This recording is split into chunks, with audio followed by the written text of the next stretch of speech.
on to Tata Motors, which has launched the Tiago today. Now, it'll be launched in 5 models across the petrol and diesel variants. We've got Farah Bukwala Vora joining in with all the details. Farah, how critical and crucial is this car for Tata Motors? Well, Surbhi, it is absolutely critical for Tata Motors. Remember that the passenger vehicle segment of Tata Motors, despite the implementation of the Horizon Next strategy in 2013, has not done too well, with products such as the Zest and the Bolt being launched with great fanfare but not performing too well.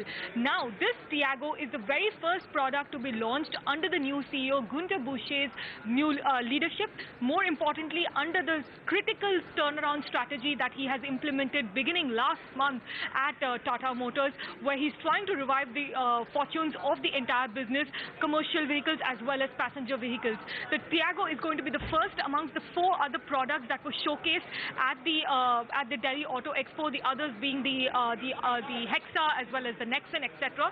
So the Tiago is the very first product to mark the company's new turnaround strategy. Now, let me tell you a little bit about the Tiago. The Tiago is going to be produced at the Gujarat plant exclusively. It has been, as you pointed out, launched in 5 trims across both the petrol and the design diesel variants. And in fact, it is the first product to be launched under the new impact design strategy as well.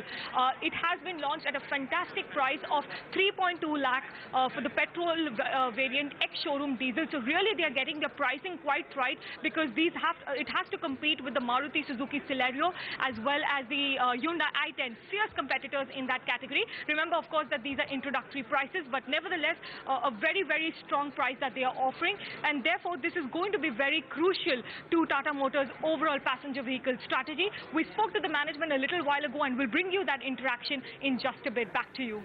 All right, Farah, thanks for the update there. So that's the Tiago for all the auto enthusiasts.